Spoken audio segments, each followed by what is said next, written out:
예, 오늘은 노장철학 제 3강 이 제5장 채도론 부분 오늘 마무리 짓도록 하겠습니다. 앞 시간에 얘기한 것이 현묘한 거울에 대한 거였는데요. 거울의 메타포는 이렇게 많이 쓰입니다. 이렇게 꽃이 있으면 꽃을 이렇게 그대로 비춰줘요. 거울의 특징은. 거울은 여기 우선 한자경의 글 보시면 거울이 사물들을 포용하는 빈 터전 또는 장과 같다. 거울에 사물이 비추어질 때 우리는 거울 속의 사물을 들여다보지 거울 자체를 보지 않는다. 그렇다고 거기에 거울이 없기 때문에 그런 것은 아니다. 거울은 사물과 동시에 그 한 자리에 있으면서도 거기에 드러나지 않는 것은 거기에 드러나는 그 사물이다. 마치 도와 같은 거예요. 여기 우리에게 보여지는 세계는 천지만물이라는 것, 그리고 그 장으로도 설명하는 분들도 있고 그러는데 천지만물이 이렇게 존재할 수 있는 어떤 바탕이 되는 것을 도라고 그래요. 그래서 우리가 경험되는 것들이 천지만물이기 때문에 도에 대해서 그거는 무의미하다라고 얘기할 수도 있지만 그것이 천지만물이 이렇게 활동하고 이게 생멸해 나가는 그런 변화를 이렇게 이루도록 해주는 장과 같은 역할을 하는 겁니다. 그래서 여기의 식으로 하면 거울과 같은 거예요. 그래서 거울이 이렇게 우리 이제 마음을 이렇게 표현하는 건데 여기서는 우리 마음이 이렇게 어떤 이렇게 때가 이렇게 쪄 있으면 욕망이 이렇게 껴 있으면 대상이 이렇게 비춰질 때 대상을 그대로 비추는 게 아니고 욕망을 통해서 비춰버려요. 그렇기 때문에 대상 자체가 좋다 나쁘다 이런 것들에 이 중에 제일 큰 문제가 뭐냐면요. 인간의 칠정이라고 그러죠. 어른들 말이 그러잖아요. 그놈의 정 때문에 어쩌고 저쩌고. 이 사물이 존재했다가 사라지는 것들도 자연의 이법에 따라서 왔다 갔다 하는 것에 불과합니다. 그러나 여러분이나 나나 마찬가지로 그것이 나하고 가까우면 가까울수록 사라지면 괴로워요. 이것이 이제 칠정 때문에 그렇습니다. 오직은 부처도 그런 얘기 하지 않습니까?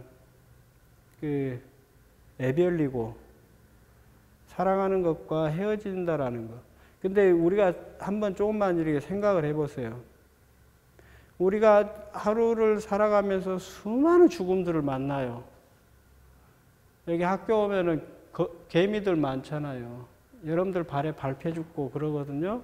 또는 지금 가을이니까 나뭇잎이 하나 떨어지는 것도 마찬가지고.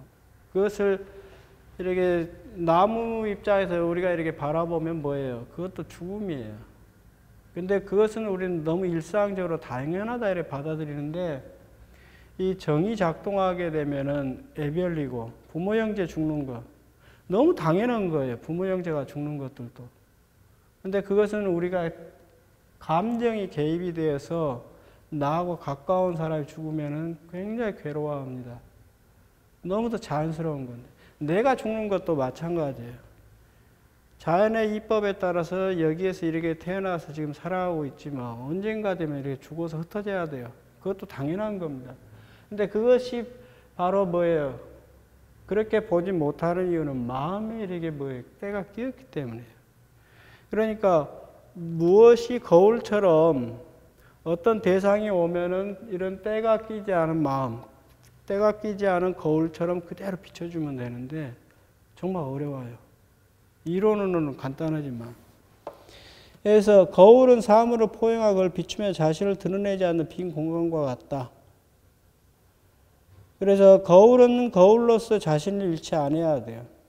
근데 거울이 마치 이렇게 뭔가 나는 이렇게 봐야 돼라고 해버리면 그 순간부터 대상을 올바르게 못 봅니다.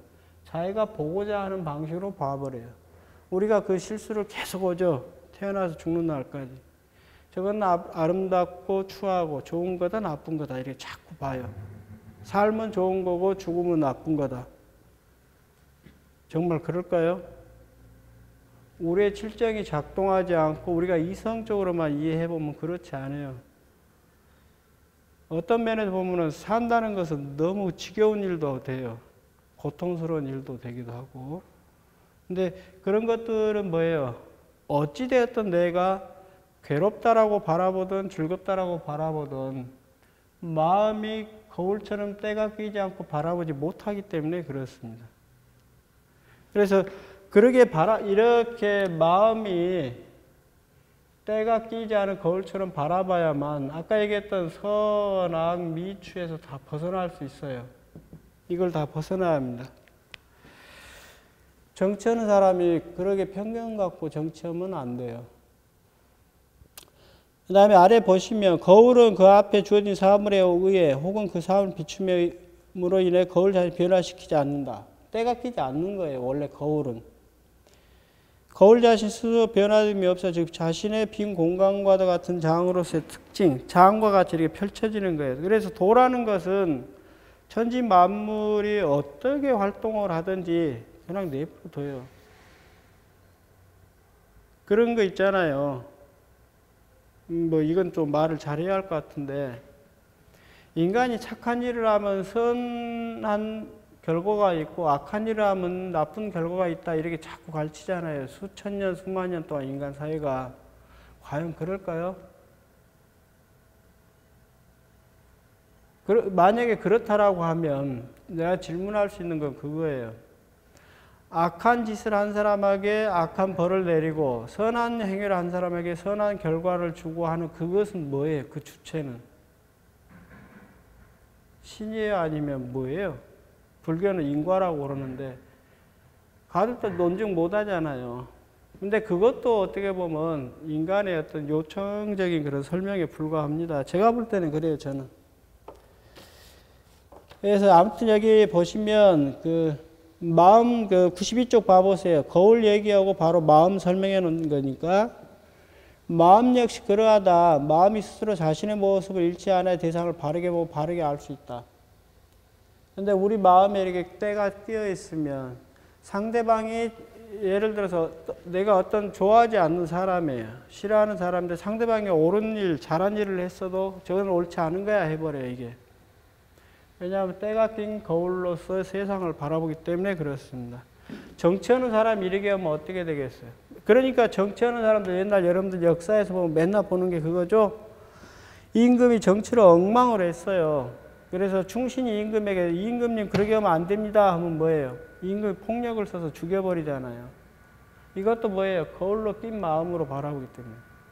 오직하면은 성인군자 할 때 그 성군을 얘기할 때 시나 말을 잘 들어주는 사람이 그 훌륭한 군주다라는 말까지 있을 정도지 않습니까? 그것은 뭐겠어요? 남의 말을 이렇게 올바르게 들어주는 거 이것도 쉽지 않다라는 뜻입니다.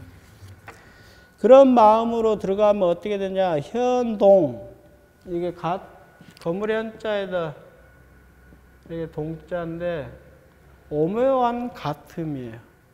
이게 본래의 세계입니다.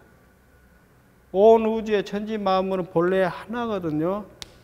그것을 노자는 황홀, 홀랑 이렇게 표현했어요. 92쪽에 돼 있습니다. 위 박지 않고 아래가 어둡지 않고 끊임없이 이어지고 이어져서 이름 붙일 수 없는 상태. 이게 본래의 모습이에요. 이 세계가. 그 다음에 황홀하다, 호랑하다 이렇게 쭉 써놨잖아요. 그 가운데 정미함이 있고 그 정미함은 참되다. 그 정미한 모습들. 포일, 유약, 현람을 통해서 이루어진 이 세계가 바로 통치자가 이해해야 할 본래의 세계입니다. 그것을 이제 현동이라 표현했는데 뒤에 장 보세요. 93쪽에 보시면 그 구멍을 막고 문을 닫고 날카로움을 꺾고 엉킴을 풀며 그 빛을 누그러뜨리고 그 티끌과 함께하는 것을 현동이라 했죠. 현동에 대한 설명입니다. 그래서 그 아랫부분에는 이 현동 내용을 두 개로 지금 나눠서 했는데 앞에 세 개 부분 있잖아요. 좌기예라는 거. 구멍을 막고 문을 닫고 하는 것들. 좌기예, 날카로움을 꺾는다라는 거. 그거는 여기 귀를 막고 문을 닫는다라는 것은 우리의 감각기관들이에요.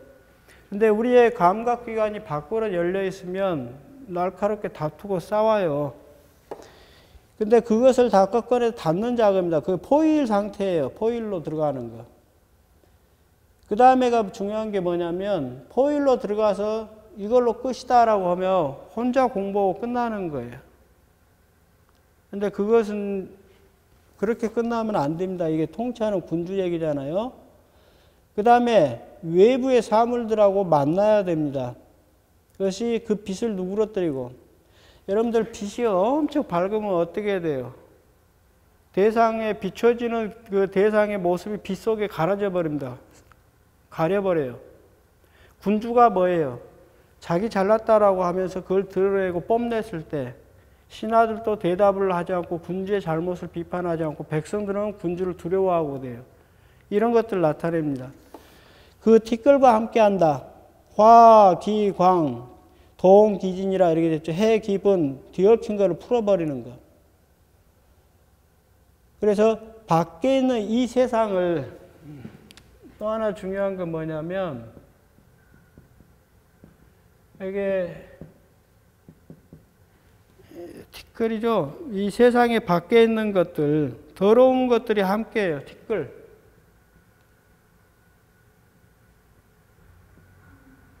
이 세상은 우리가 추하다라고 하는 일반적으로 말하는 것들이 언제나 존재해요. 앞으로 미래에도 사라지지 않을 겁니다. 그러면 그것을 어떻게 감쌀 건가가 중요해요. 요즘 보면은 사람들이 너무 마음들이 뭐랄까 이렇게 좀 상황이 그래서 그런가 어쩐가 모르겠는데 거칠어요, 굉장히. 그래서 나하고 조금 다르면은 그것을 제거하려고 해버립니다, 이 세상은. 그러나 세상에는 이 어차피 우리가 사는 세상이라는 게 그래요. 온갖 사람들이 다 모여 있습니다. 그래서 어떤 분들은 성인과 같은 분들도 있고 어떤 사람들은 거의 짐승하고 똑같은 수준에 사는 사람들이 있습니다. 행동도 그렇고. 근데 이 사람을 이렇게 위에서 이렇게 아래까지 하면, 예를 들어서 여기가 아주 정말 인간 이하의 행동을 한다고 해봅시다. 사람이 도저히 상상할 수 없는 그런 악한 짓을 하는 사람다 해서 이걸 죽이면 문제가 해결되는가 하는 거예요. 요즘 보면은 그러잖아요. 어떤 그 사회적 범죄 저지르면 그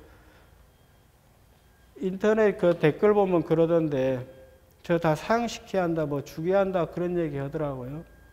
분노하니까 그렇게 얘기하는 건 이해가 돼요. 근데 이런 사람들이 나오는 이유에 대해서는 고민을 안 하는 것 같아요. 사회가 병드니까 이게 자꾸 나오는 거예요. 이것을 없앤다 해서 이게 없어지는 게 아니에요. 그러니까 사형제도를 왜 없애라고 하는가. 거기에 대해서 고민을 않고 그냥 뭐 요즘 뭐 조두순인가 내일 모레 나온다고 또 시끌시끌하던데 그 사람을 그러면 죽여버리면 사회가 깨끗해져요? 계속 범죄자들이 나오면은 계속 죽이면 없어지는 거. 이건 철저하게 배제의 논리입니다. 그런데 방금 얘기한 것처럼 왜 사회에 수없이 많은 그런 인간이 생각할 수도 없는 범죄를 저지르는 사람들이 나오는가 하는 거예요. 거기는 여기 집단들이 만들어 놓은 뭐예요? 사회의 병입니다. 사회의 병에 대한 치유는 하지 않고 여기만 이렇게 제거하는 것. 그걸로 해서 사회 문제가 될 거다라고 생각하는 것은 착각입니다. 그건 불가능해요. 그래서 여기 93쪽의 중간에 보시면 방금 설명했던 내용들을 이렇게 그림으로 표현했는데 혈남에서 현동까지 이게 포일 안으로 들어가는 작업을 해서 그 뭐예요? 자기 마음의 본래의 모습, 포일 하나를 이렇게 이해하는 거고, 그 다음에 치유, 부드러움에 이르러야 돼요. 부드러움에 이른다라는 건 뭐예요? 유약함.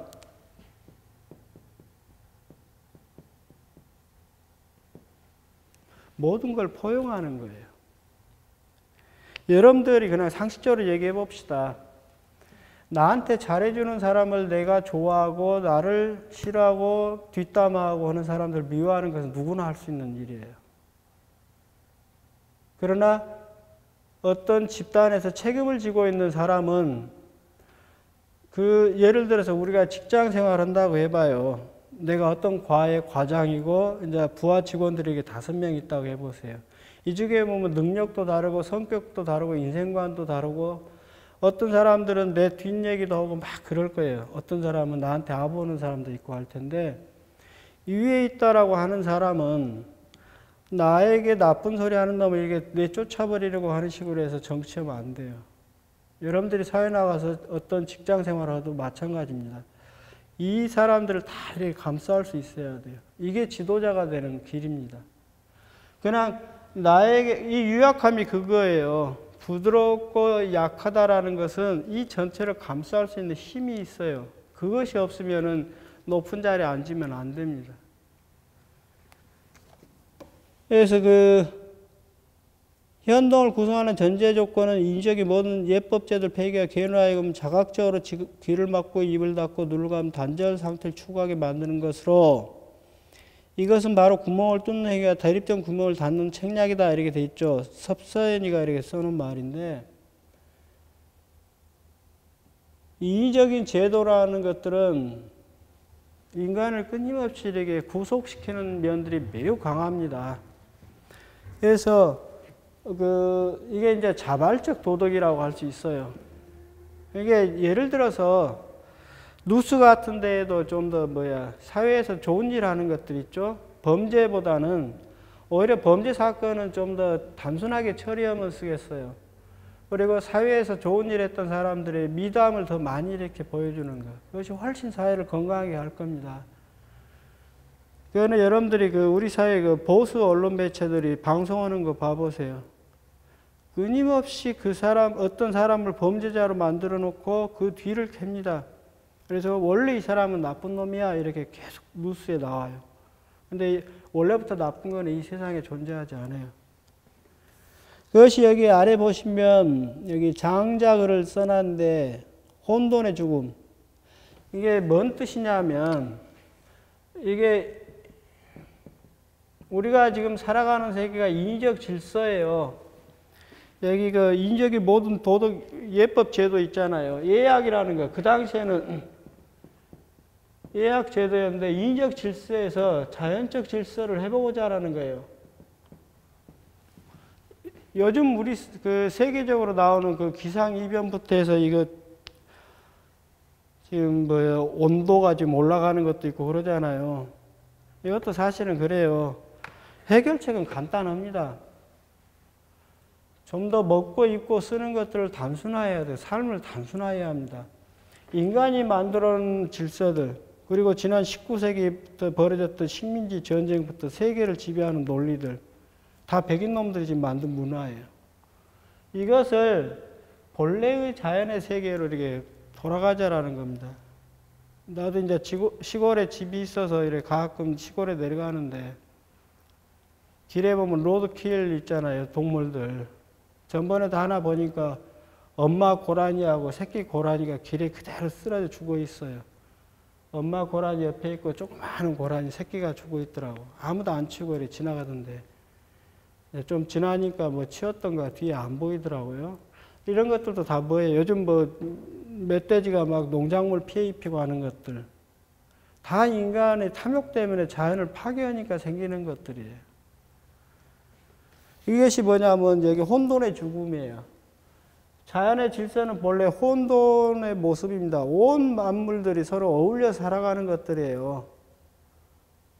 어떤 사람들 보면 벌레 한 마리 이렇게 보면 꽉 놀래가지고 막 난리치잖아요.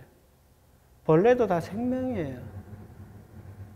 그리고 그 벌레들도 내 삶의 일부분이에요. 나하고 같이 이 시대를 살아가는 생명이다. 근데 그것들 다 뭐예요? 더러운 거, 없어질 거, 해충? 해충이란 말도 인간이 얼마나 나쁜 소리예요. 이 세계, 개인적으로는 그렇게 생각됩니다. 이 세계를, 우주를 망치는 것은 인간 하나예요. 세상에 해가 되는 동물이 있다면 인간뿐이에요. 나머지 동물들은 그러지 않습니다. 그들은 다 자연 질서에서 이렇게 살아가요. 오직 유일하게 인간만이 자연 질서를 벗어나서 함부로 행동을 합니다. 탐욕 부리고. 그것이 혼돈의 죽음 얘기예요. 혼돈 자연의 질서가 죽고 나서 인위적 질서가 되는데 여기 보시면 글 보세요. 여러분들 책으로. 혼돈의 대접을 받은 숫과 홀이 대접할 때 뭐예요? 사람을 모방해서 7구멍을 뚫어줘요. 그랬더니 혼돈이 7일 만에 죽어버렸어요. 그거는 뭐예요? 자연적으로 살아왔던 인간의 삶이 이적 삶의 질서로 들어오면서 자연적 질서가 무너져 버린 겁니다. 지금 사회도 마찬가지예요. 지금 좀 좋은 개인적 생각에는 다행스러운 것은 여성적 질서가 지금 살아나고 있어요. 자연을 바라보는 것이 남성의 폭력적인 것들이 여성을 억압해야 하는데 지금 이렇게 올라가고 있어요. 아직은 아니에요. 그러나 여성적 질서가 이렇게 돼야 됩니다. 그래야만 이 세계가 다툼이 없어요. 전쟁 안 합니다. 그거는 도가 철학이 큰 하나의 그 힌트를 줄 거예요. 여성에 대한 것, 그 다음에 생명에 대한 존중 같은 거. 그래서 여기 보시면 자연 질서의 파괴, 혼돈의 죽음은 자연 질서를 파괴이고 인적 질서가 성립되었다 했는데 그 의미를 여기 써놓은 거 섭선 선생 글에서 이렇게 인용해 놓은 건데 구멍이 뚫리지 않은 혼돈은 가장 완전 무결한 이상적인 상태다. 세계가 창조되기 이전에 나눠지지 않은 혼돈된 하나의 세계. 심리학 측면에서는 신비한 체험 상태다. 자연 자체의 삶은 그런 것 같아요. 여러분들이 조금만 이 세계에 있는 만물들을 잘 이해해 보세요. 존재하는 모든 것들이 신비해요. 굉장히 신비롭습니다. 이게 존재한다는 거. 근데 그런 신비한 것들이 지금 다 깨져버렸죠. 과학의 시대에 오면서 신화적 세계가 다 무너져버리고 지금은 이렇게 제가 다른 책에서도 그렇게 써놨는데 계량화된 사회예요. 그래서 인간도 하나의 물건처럼 취급합니다. 사람이 이렇게 어떤 사고에서 죽고 그러면은 그냥 돈 매덕 주고 끝내버려요. 사람은 그런 존재가 아니에요. 계량화할 수가 없고 인간이라고 하는 것 자체는 이게 대체가 안 돼요. 인간뿐만 아니라 이 세계에 생명을 가지고 살아가는 모든 것들은 대체가 안 돼요. 어떤 A라는 사람이 죽었다 해서 그 직장에서 B라는 사람을 대신해서 그 자리를 채울 수는 있어요. 그러나 A라는 사람이 그 직장에서 살아가면서 가졌던 그 가치, 의미, 그리고 A라는 사람 자체가 갖고 있는 이 세계에서 존재했던 의미들은 대체가 안 돼요. 그만큼 우리 인간의 존재라는 것들은 온 우주하고 이렇게 똑같습니다. 1대1 대응이에요. 온 우주가 하나의 사람하고 이렇게 대응이 됩니다. 근데 지금 그렇지 않죠. 마지막으로 하나만 질문하고 다음 시간에는 6장 부분, 덕론 부분 하겠는데 여러분들 스스로는 얼마짜리예요? 한번 생각해 보시기 바랍니다. 오늘 수업은 여기서 마치도록 하겠습니다.